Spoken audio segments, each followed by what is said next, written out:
From Lagos, the nation's commercial capital, this is the news at 10.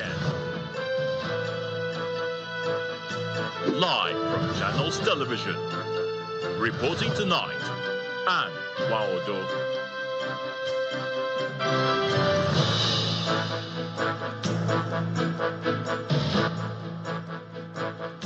Hello and welcome. Tonight, House of Representatives demands urgent probe into the killing of 13 Ebonyi indigents in Anambra State.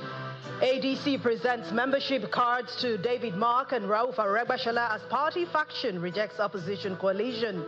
Supreme Court reserves judgment in the Edo governorship election petition filed over the September 21, 2024 poll.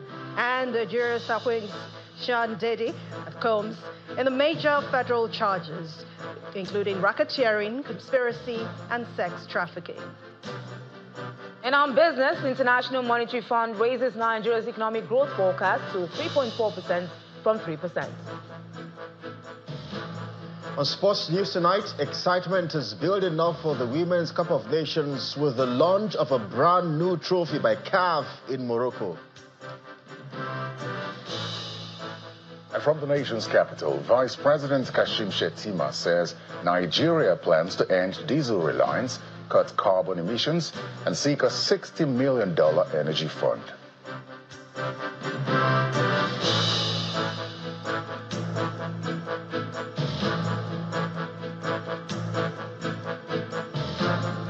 Tonight, we begin at the Green Chambers as the House of Representatives is now calling for urgent action following the motion on the murder of 13 Ebonyi indigents in Anambra State. But the motion, sponsored by the Ebonyi caucus of the House, alleges that the murders were premeditated and calls for investigation and prosecution.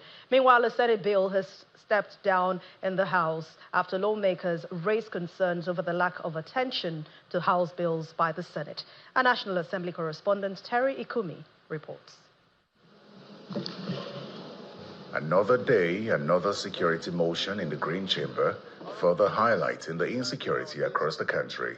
Mr. Speaker, I bring this motion on the Ebonyi caucus of the House of Representatives seeks urgent action through a motion on the murder of 13 indigenes of Ebonyi State in Anambra State. Just last Monday, the 30th day of June 2025, 13 Ebonyi State indigenes were targeted and shot dead in cold blood in Oboji community of Orumba South local government area of Anambra State. Informed that the attack occurred while members of Ebonyi community were observing their monthly town union meeting, indicating that the attack was premeditated and targeted against the Ebonyi community. The motion is adopted as the House calls for prompt action to avoid an escalation or retaliation. I would not want to support this. In the meantime, the concerns of the House regarding the slow pace of progress of its bills in the Senate are once again reactivated. I've made this complaint and I will still make it again. We work so hard here to get bills passed, but the bills are slowed down in the Senate. Honorable Gino, please. We take Senate bills here and make sure that they progress, but we don't get that same treatment at the Senate. The Speaker appears dissatisfied with the situation, just as lawmakers insist on stepping down the Senate bill, which was scheduled for second reading. From what the clerk told me, we have 146 bills that are with the Senate. And I, as a person, I have more than 10 bills. Some are there for more than 6 months. No attention. We don't know what is really happening. We should even now step down all their bills pending a proper resolution. It's better we make it verbatim that if they don't do our own, in the next sitting we are not going to do their own. Let there be tit for tat. Yes, let there be tit for tat.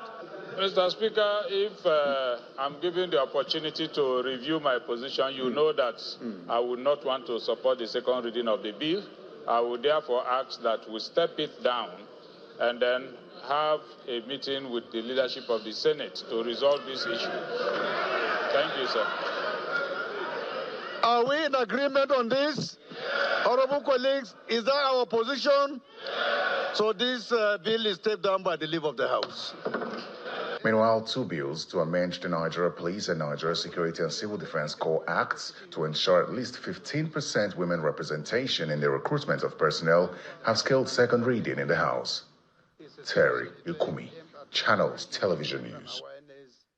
Meanwhile, the governor of Ebonyi State, Francis Nwifuru, has condemned the gruesome killing of 13 Ebonyi indigenes residing in Oboji community in Orumba South local government area of Anambra State. In a statement by his chief press secretary, the governor describes with deep shock and utter dismay the unprovoked attack on law-abiding citizens simply holding a community meeting, saying it is an affront to humanity and peace. In his words, it defies reason and logic that a group of Ebonyi people holding a meeting in a peaceful manner will be shot at close range. It is unacceptable, and I frown strongly at such a heinous act in its entirety. Governor Nwifuru adds that he has reached out to his Anambra counterpart, Professor Chukwuma Soludo, calling for a swift, thorough, and transparent investigation into the matter.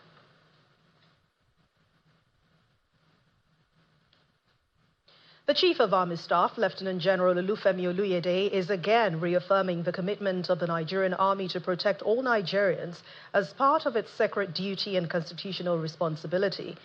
General Oluyede gave this assurance at a news conference in Abuja ahead of the Nigerian Army Day celebration 2025 and 162nd year anniversary.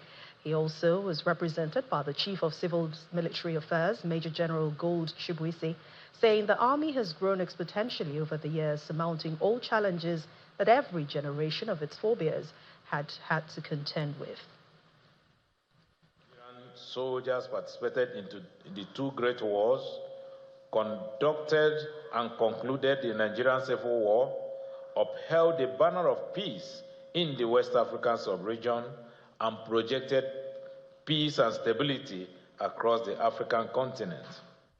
In recent times, our nation has had to contend with the enemies of peace and agents of chaos who have brought terrorism to our borders and caused a plethora of internal security issues.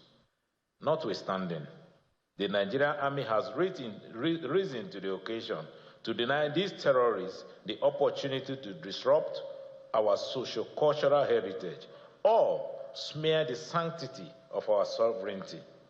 In this vein, the Nigerian Army will not relent in its efforts to ensure the security of the Nigerian people and the perpetuity of our democracy.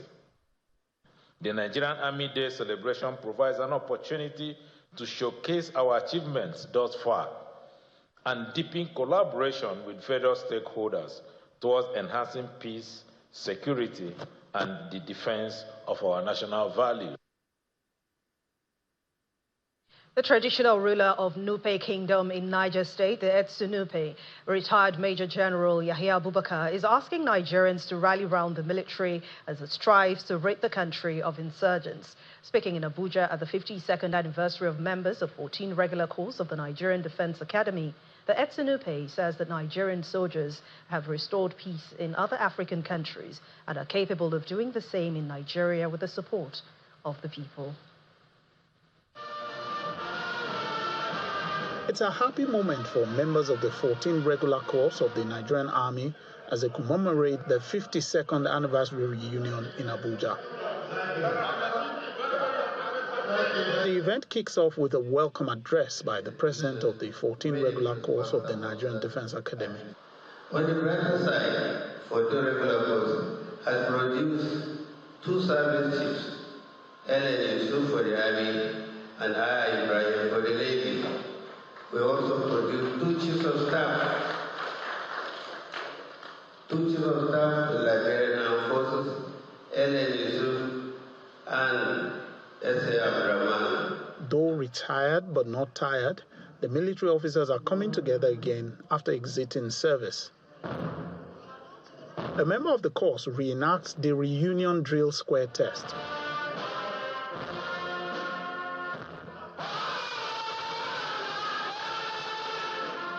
To mark the day, the Etsu Nupe and the Sultan of Sokoto lead other retired officers to court an anniversary cake.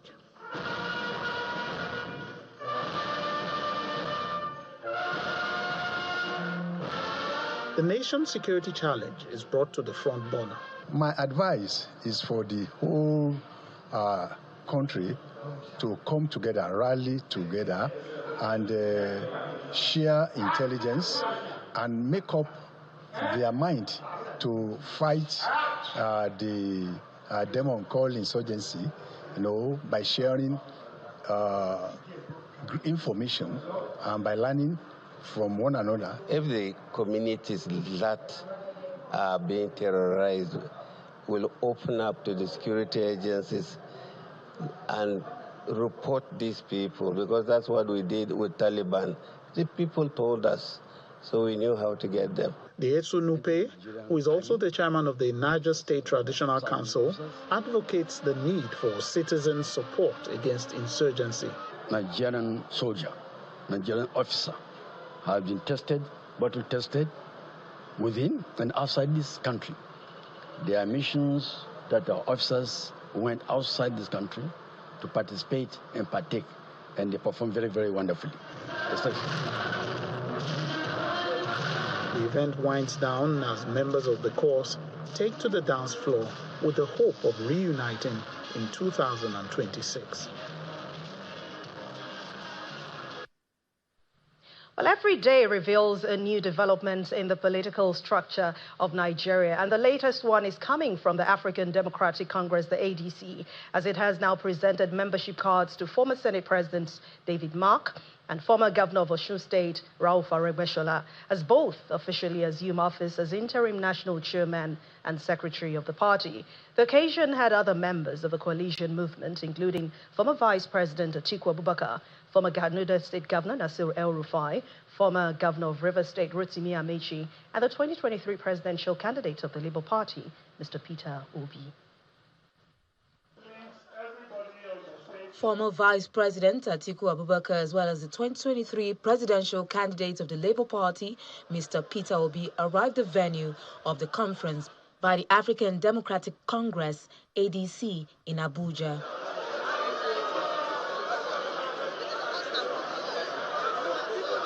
The hall is filled to capacity with a mix of politicians who were hitherto of different political parties.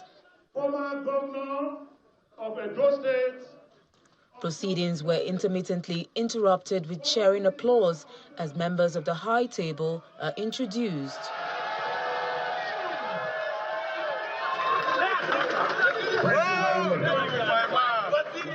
The national chairman of the ADC, Mr. Ralph Nwosu, officially hands over leadership to former Senate President David Mark as interim national chairman and Rauf Aregbesola as interim national secretary.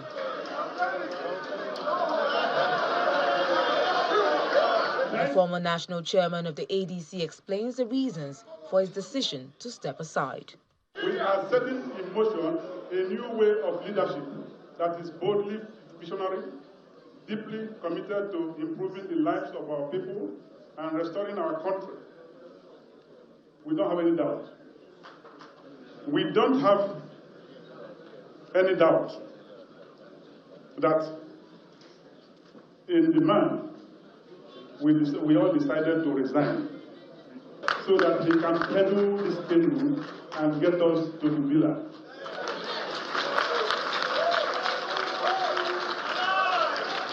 Official membership card is presented to the interim national chairman and secretary, symbolizing the official adoption of the ADC as a platform for the opposition coalition. Thank you very much. This is the vote of the coalition. Let it be known today across Nigeria and beyond, the opposition is united. The platform is ABC. The time is now. The mission is clear. Rescue Nigeria, rebuild Nigeria, return power to the people. The coalition aims to provide a strong unified opposition to the ruling All Progressives Congress and mobilize citizens to vote out the ruling party in 2027. In part two, after the break, Supreme Court reserves judgment in the Edo September 21, 2024 governorship election petition. Please join us again.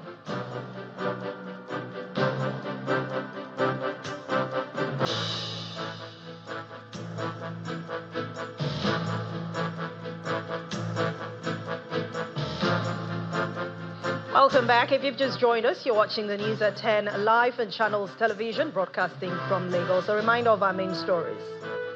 House of Representatives demands swift investigation into the tragic killing of 13 Ebonyi indigents in Anambra State. ADC rolls out membership cards to David Mark and Rauf Aregbesola, while an internal faction distances itself from the opposition alliance. The Supreme Court holds off judgment on the hotly contested Edo governorship election as legal fireworks over the September 21 votes continue.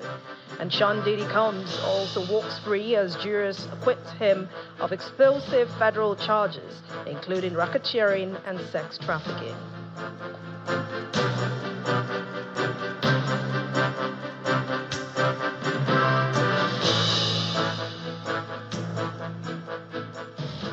One person who is not having any of it when it comes to the latest development in the African Democratic Congress, that's the ADC, is the 2023 presidential candidate, Mr. Dumebi Kachiku. Well, he's rejected the announcement of the former Senate President David Mark as interim chairman of the party. Addressing journalists in Abuja, Mr. Kachiku dismissed the takeover of the national leadership of the party, insisting that those behind the move lacked legitimacy and are acting in alliance with the defunct leadership. He maintains the party remains committed to progressive ideals, asking everyone seeking to join the party to do so through the proper channel. Very clear, for you to hold any office in that party, you must have been a member of that party for at least 2 years. These are gentlemen who just picked party membership in the last couple of weeks. How do they then appoint themselves? Who appointed you? Can you be a party official without a convention? We have not had any convention. You know, so what they have done, everybody understands that is a case of someone buying a bad product. But what they never expected was that these gentlemen, who they see as common peasants, common Nigerians, that they will have what it takes to stand up and stand against them, and that is what you're saying.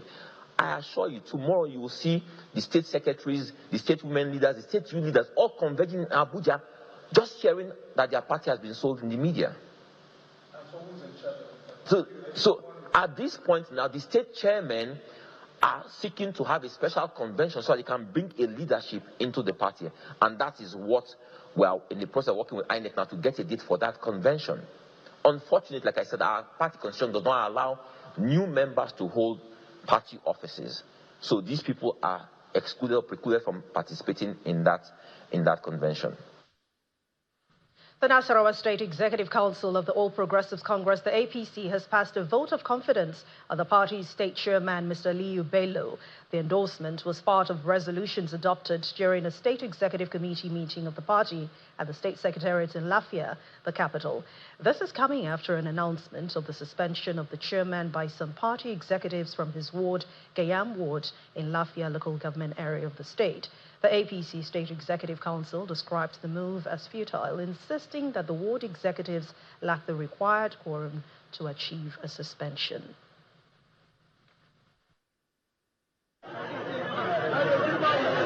Tuesday, July 1st, some members of the All Progressives Congress from Gayam Ward of Lafia local government area, led by Ibrahim Ilyasu and Ibrahim Konde, announced the suspension of the State All Progressives Congress chairman, Mr. Aliyu Bello, who is from the ward.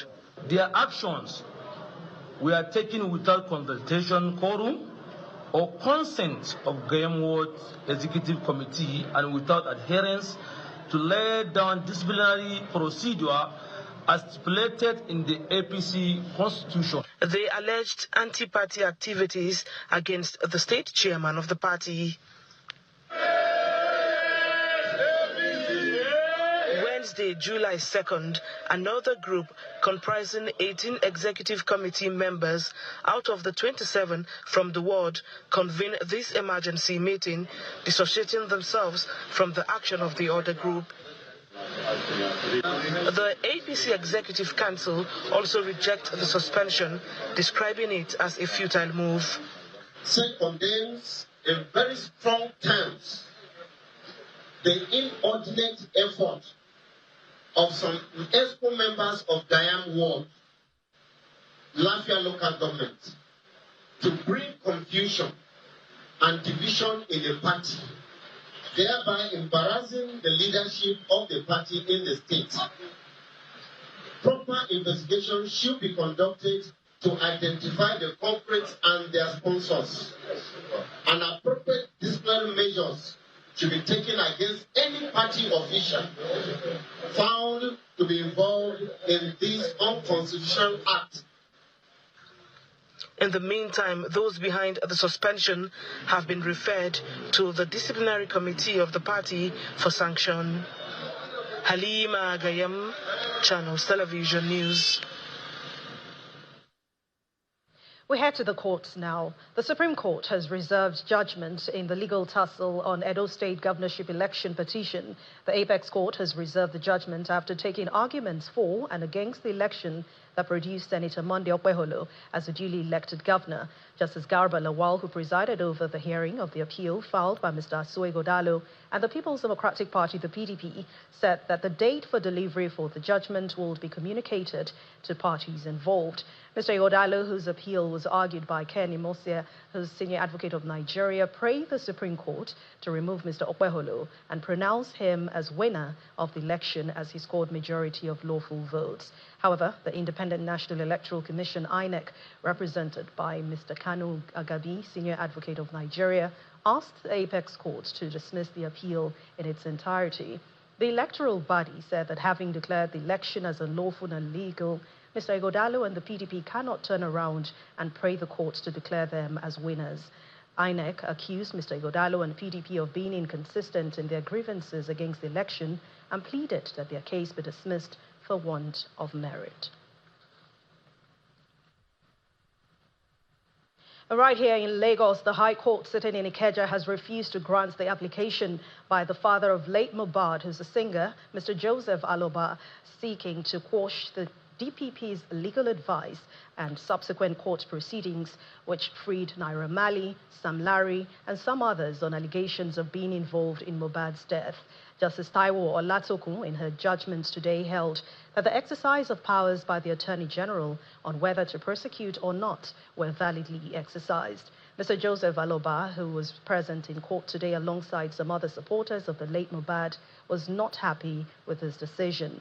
While counsel representing the DPP declined to comment on the judgment, the applicant's counsel, senior advocate of Nigeria, Wahab Shitu, said that his client is ready to test the judgment on appeal.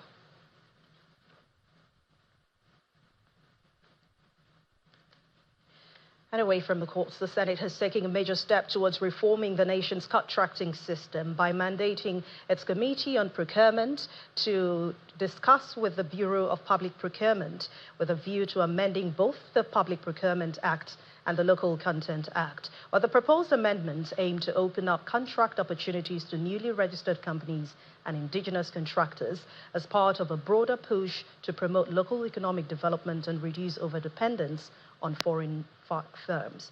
The call for reform followed a motion sponsored by Senator Sulaiman Umar Sadiq, who highlighted the marginalization of local contractors and projects valued below 50 million naira. Our correspondent at the National Assembly, Gloria Umezuke, reports. Makers convened for plenary, led by the President of the Senate. The urgent need to change the pattern of contracting in the country becomes the salient conversation as lawmakers debate on a motion sponsored by Senator Suleiman Sadiq from Kwara State. We are talking of financial power to the people.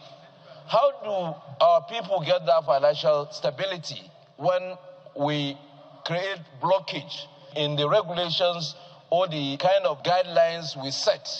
As good as this motion is, I'm afraid we cannot do anything without amending the Public Procurement Act.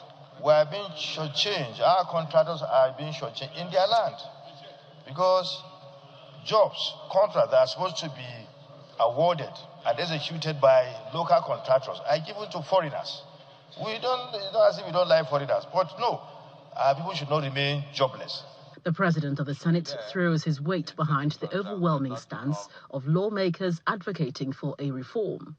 I believe this will cure all the defects that were found in the contracting system and the shortchanging of local contractors, and even the unnecessary conditionalities. The Senate also passed a bill to establish a bitumen development commission to advance the exploration of the nation's over 42 billion tons of bitumen deposits in the country.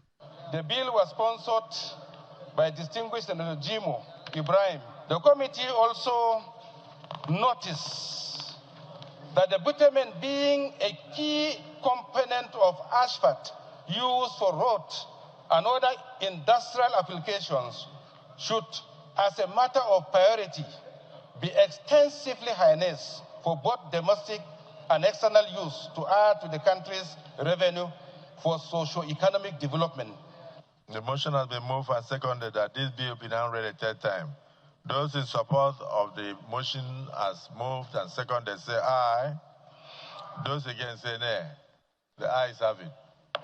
And the Senate has also passed the Raw Materials Research and Development Council Act Amendment Bill 2025 through third reading, aimed at strengthening the legal framework guiding the agency's operations and boosting local industrial growth as well as development in Nigeria's raw materials sector. From the National Assembly, Gloria Omezuke, Channels Television News. Still ahead on the news at 10, the International Monetary Fund raises Nigeria's economic growth forecast to 3.4%, coming from 3%. And that's in business news. Please join us again. Welcome back. It's still the news at 10. Let's head over to Abuja Studios now, where Terry Kume is standing by to bring us more stories. Hello, Terry. Well, thank you very much, Anne. Vice President Kashim Shettima says Nigeria will soon phase out diesel dependency and cut carbon emissions through the nation's integrated hybrid energy system. He stated this at the opening of the Decarbonizing Infrastructure in Nigeria Summit held in Abuja. The Vice President also disclosed that discussions are underway with private investors to commit nearly $60 million to establish green hubs. Our State House correspondent, Empress Simon, reports. Climate change in Nigeria is causing a range of severe impacts, including rising temperatures, variable rainfall, and extreme weather events like floods and droughts. Nigeria aims to achieve net zero emissions by 2060, and this summit, which has Vice President Kashim Shettima in attendance, is on decarbonizing infrastructure in the country by unlocking finance for sustainable development. Today's summit is not just about emissions. It is about equity. It is about economic survival. It is about building a future where infrastructure does not burden the planet, but restores hope and empowers society. The 2025 Climate Change Perception Index, recently published, shows Nigeria moved 9 places to rank 26th out of 60 countries studied, a feat attributed to reduction in greenhouse gas emissions. But experts say there is a need to close funding gaps for decarbonization. We face an estimated climate finance gap of over $17.7 billion annually. This gap cannot be closed by government alone. It demands a step change, like I said, private sector philanthropy partnership. Vice President Shettima highlights efforts being made to close the gap as he calls for collective action. It is the future arriving at our doorstep. On a port, for instance, was already imagined as a template for our quest to breathe life into a robust green economy. Discussions are currently underway with private investors to commit nearly $60 million to electrify the port and transform it into Nigeria's first green port. This is a strategic leap. Through an integrated hybrid system, we will phase out dependency, slash carbon emissions, and provide 24/7 sustainable and affordable power to terminal operators and port users. The summit also highlights the role of the subnationals in ensuring that policies and programs of the federal government are domesticated at the state and local government levels. From the State House Conference Center, Abuja, Empress Simon, Channels Television News. The National Agency for Science and Engineering Infrastructure, NASENI, has signed a strategic agreement with Abuja Technology Village to promote local manufacturing and research. The deal aims to turn innovations into market-ready products while attracting global and local investors to the nation's only science and tech special economic zone. Our correspondent Ebonyi reports. Sitting on 300-hectare land is the Abuja Technology Village, a science and tech park designed to drive innovation, support local manufacturing, and boost economic growth through global investment. The National Agency for Science and Engineering Infrastructure and the management of the village are partnering to move research from shelves to shops, making products ready for market and industry use. There is a great alignment between what the Abuja Technology Village is doing in terms of incentives, in terms of strategic direction and positioning. And we're here now as tenants, and we'll be doing more. We'll also attract other partnerships to this beautiful place. And generally, we hope for a much brighter future where we can create a lot of jobs for the country. We consume locally made products, and we establish the national brand under the NASENI name. So we thank all our partners that have been through this journey with us, especially Abuja Technology Village, and we assure you that you won't be disappointed. The partnership targets jobs, tech-driven businesses, and new NASENI facilities inside the village, which is a special economic zone in Abuja. It's a partnership that was bound to happen. All it was waiting for was time. And it couldn't have happened at a more appropriate time. This is when Nigeria really needs to start local production, local capacity development, and that is in line with what ATV does as a science and technology park. And also, it came to be through the FCDA when they recommended NASENI as a tenant. And Dr. Ayu has been instrumental since last year. They have been very keen in partnering with ATV to drive technology transfer in Nigeria. The management of the village maintains that the center has state-of-the-art infrastructure and a conducive environment that makes it an attractive hub for local and international companies, research institutions, and innovators. The partnership with NASENI is expected to provide a platform to drive economic development, create jobs, and position Nigeria as a leader in the global technology landscape. Ebonyi, Channels Television News. Some company news now. MTN Nigeria has launched phase 1 of its Tier 3 data center and local cloud with a total expandable information technology IT capacity load of 4.5 megawatts. Located in Ikeja, Lagos, the facility is also known as Sifiso Dambegwa Data Center and would be Nigeria's largest prefabricated modular data with 96 containers, a total rack capacity of about 1,500, fully modular in power and cooling, and occupies 3 floors. The event signals yet another giant leap for Nigeria's telecommunication frontrunner, MTN Nigeria.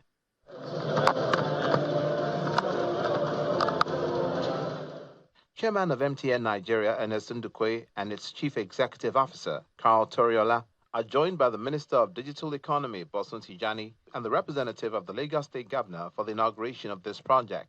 The Chairman, MTN Nigeria, encapsulates the essence of this investment by the telecoms giant. Putting up an infrastructure of this size and complexity is not an easy task.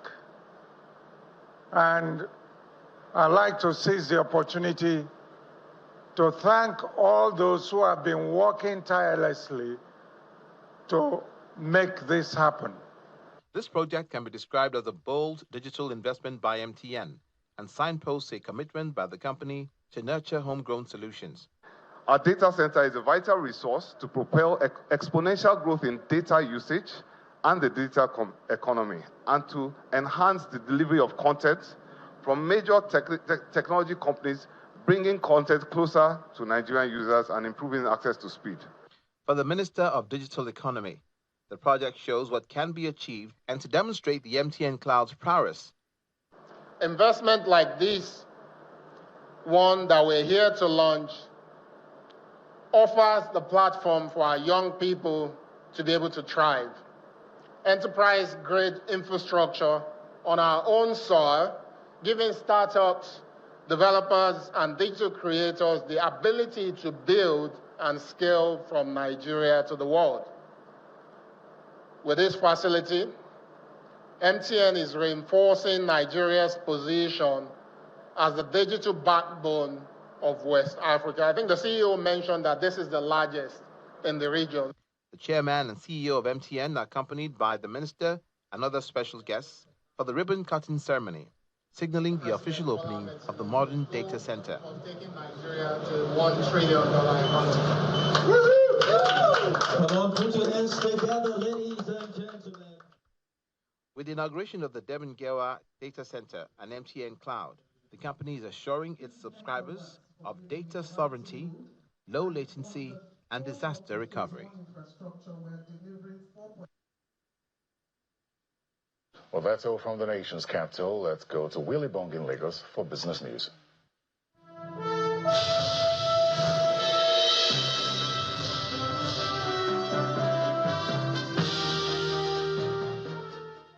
Thank you, Terry. Now, the International Monetary Fund, IMF, now expects Nigeria's economy to grow by 3.4% in 2025, up from its earlier 3% forecast. It cites improved oil output, a new refinery, and a strong services sector for the upgrade. In its latest Article 4 report, the IMF urged the government to revise its 54.99 trillion naira 2025 budget, warning it's based on overly optimistic oil price assumptions. It says Nigeria remains exposed to external shocks despite recent reforms. The fund welcomed tax reforms and banking recapitalization, but called for faster support to the poor and more investment in infrastructure, power, and social services to sustain inclusive growth. And with that, we head to the domestic equities market, which rebounded in today's trading session, snapping 2 days of losing streak. Laddie Williams tells us more.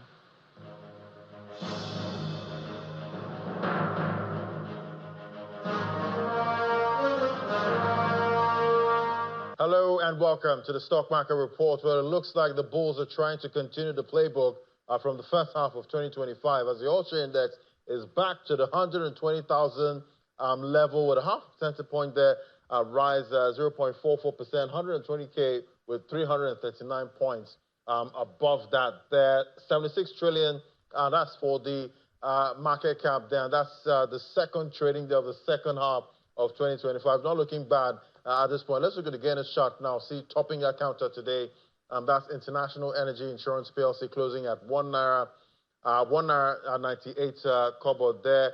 We see Omatech 10% up, Ella Lakes that's up 10%, and NSL Tech there at 66 kobo up 10%, and a couple of other stocks up a big 10% today.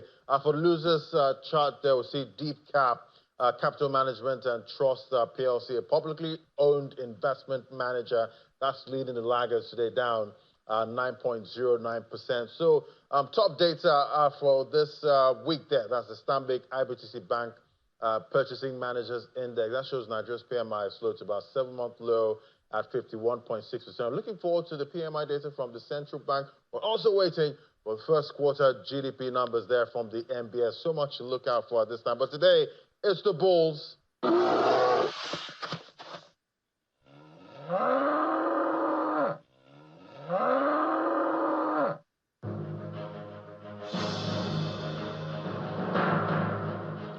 Thank you, Laddie. And let's see the performance of other global equities. While in the U.S., we saw the S&P 500 jumping on the U.S. 20% trade deal with Vietnam.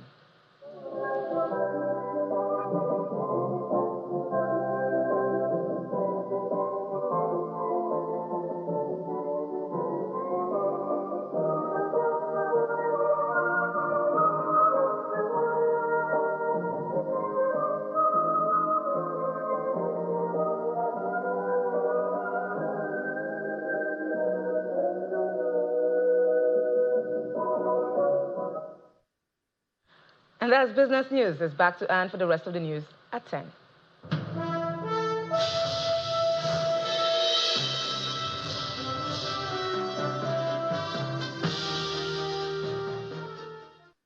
Thank you, Will. Music mogul Sean Diddy Combs has been acquitted of racketeering and sex trafficking charges, but found guilty on 2 lesser charges. Here's Saman Pisa with more international news and around the world in 5. Good evening and welcome to the Channel Studios here in London with your international news around the world in 5. Israel has agreed to the necessary conditions to finalize a 60-day ceasefire in Gaza. That's according to US President Donald Trump. In a post on Truth Social, Mr. Trump said that during the proposed ceasefire, the US would work with all parties to end the war. He did not provide details on what the ceasefire would entail. A Hamas official said the group is ready and serious to reach an agreement if it ends the war. Of the 50 or so hostages remaining in captivity, more than 20 are still thought to be alive, and their plight has been at the forefront of regular demonstrations in Israel, calling for an end to the war. Kyiv has warned that an interruption of US weapons shipments might encourage Russia to continue the war in Ukraine, now in its 4th year. The White House said that it had cut off some weapons deliveries to Ukraine.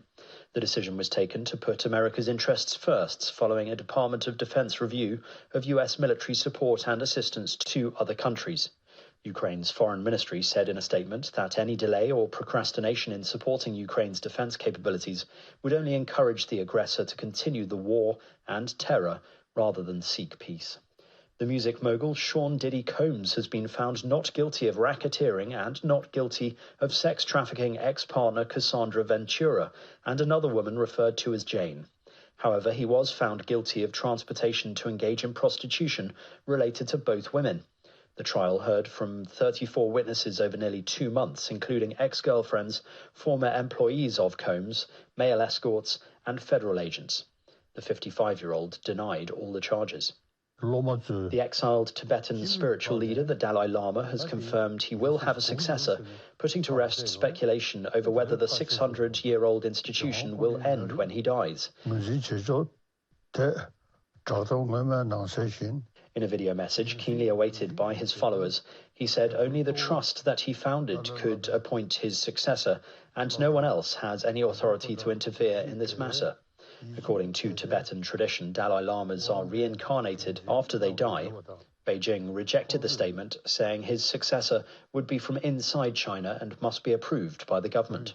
A Ugandan military helicopter with 8 people on board has crashed and caught fire at the main international airport in Somalia's capital, Mogadishu. 3 people escaped with burns, but the other 5 were yet to be accounted for following the crash at the Aden Ade International Airport.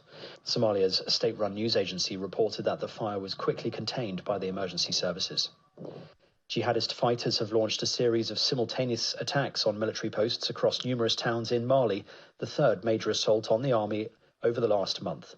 Mali's army said it repelled attacks, allegedly neutralizing more than 80 militants, without saying if there were any casualties. However, an al-Qaeda-linked group who said it was behind the attacks said it had taken control of 3 army barracks. For more than a decade, Mali has struggled with a deadly Islamist insurgency as well as attacks from separatist movements. Qantas is contacting customers after a cyber attack targeted their third-party customer service platform. The Australian airline detected unusual activity on a platform used by its contact centre to store the data of 6 million people, including names, email addresses, phone numbers, birth dates and frequent flyer numbers. The company is still investigating the full extent of the breach, but says it is expecting the proportion of data stolen to be significant. That takes us, ladies and gentlemen, to Lot 8, which is the Great Canaletto. And a painting of Venice by the Italian artist Canaletto, which was once owned by the UK's first Prime Minister, has sold for a record fee. Venice, the return of the Bucintoro on a session day painted around 1732, was sold to an anonymous bidder for £27.5 million at Christie's, setting a new auction record for the artist. At 20 million now. The painting was hung on the walls of number 10 Downing Street during Sir Robert Walpole's tenure from 1721 to 1742. Selling here at Christie's, 27.5 million. Thank you very much. 832. Thank you. And that's your international news around the world in 5. Now back to the Channel Studios in Lagos.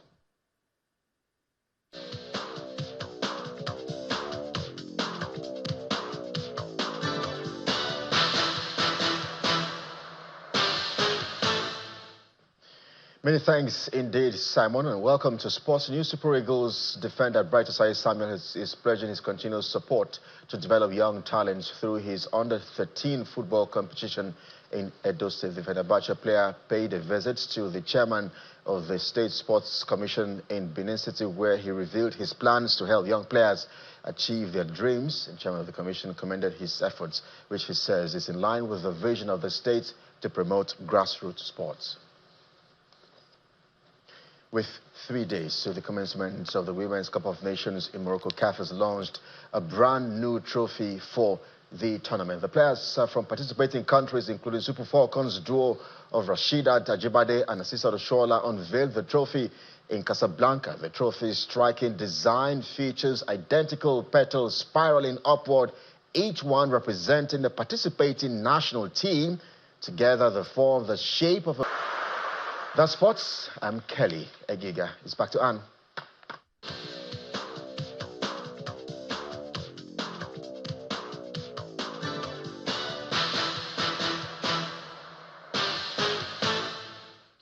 Thank you, Kelly. And the main news again. The House of Representatives has demanded a swift investigation into the tragic killing of 13 Ebonyi indigenes in Anambra State. Also today, ADC rolled out membership cards to David Mark and Rauf Aregbesola, while an internal faction distanced itself from the opposition alliance. That's the news at 10 tonight. Thank you so much for watching. I'm Anne Nwawade. Good night, and please stay